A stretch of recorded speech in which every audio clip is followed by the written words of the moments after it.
Copa আমেরিকাকে সামনে রেখে নিজেদের প্রথম প্রস্তুতি ম্যাচে 1-0 গোলের জয় পেয়েছে আর্জেন্টিনা। ম্যাচের একমাত্র গোলটি আসে অ্যাঞ্জেল ডি মারিয়ার পা থেকে ম্যাচের 40 মিনিটে।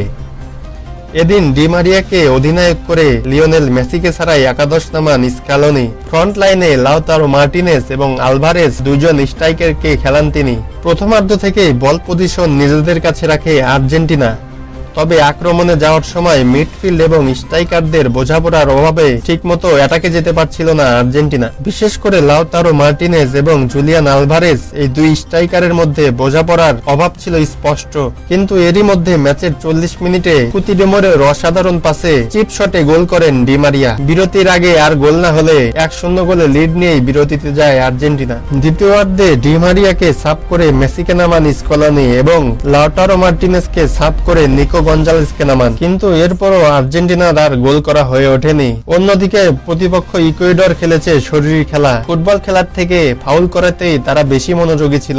বিশেষ করে স্ট্রাইকার নিকো গঞ্জালেস দুইটা সহজ সুযোগ মিস করে, যেখান থেকে লিওনেল মেসিকে পাস দিলেই দুইটাই গোল হয়, কিন্তু তিনি পাস না দিয়ে দুইটাই গোলে শট নিয়ে সুযোগগুলো নষ্ট করেন, যার ফলে তার উপরে লিওনেল মেসির রাগ করতে দেখা যায়। তবে শুধু নিকো গঞ্জালেসই নয়, প্রত্যেকটা স্ট্রাইকিং পজিশনের খেলোয়াড়ই নিজেদের মধ্যে হিংসাত্মক মনোভাব দেখা গেছে আর্জেন্টিনার ম্যাচে। স্ট্রাইকারদের এমন সহজ সুযোগ মিস করার কারণে লিওনেল স্ক্যালোনিকে দেখা গেছে অনেকটা চিন্তিত। তাই বলা যায় ইকুয়েডরের বিপক্ষে 1-0 গোলে জয় পেলেও স্বস্তিতে নেই আর্জেন্টিনা। অন্যদিকে এই প্রস্তুতি ম্যাচে লিওনেল স্ক্যালোনি একজন ইয়ংস্টারকেও সুযোগ দেননি। বেঞ্চে থাকা Alexsandro Garnacho, Valentino Barco, Leonardo বালের্দি এবং ভ্যালেন্টিনো কার্বনি চারজনকে তিনি বেঞ্চেই বসিয়ে রেখেছিলেন, যা আর্জেন্টিনা ফ্যানদের জন্য দুশ্চিন্তার কারণ। তাই বলা যায় নিজেদের প্রথম প্রস্তুতি ম্যাচে জয় পেলেও খুব একটা স্বস্তিতে নেই আর্জেন্টিনা। তবে আর্জেন্টিনার পরের প্রস্তুতি ম্যাচ তুলনামূলক সহজ প্রতিপক্ষ গুয়েতেমালার বিপক্ষে। ম্যাচটি শুরু হবে বাংলাদেশ সময় 15 তারিখ শনিবার সকাল 6টায়। লিওনেল স্ক্যালোনি নিশ্চয় চাইবেন কোপা আমেরিকার আগে তার দলের সকল দুর্বলতাকে কোপা আমেরিকার শিরোপা ধরে রাখার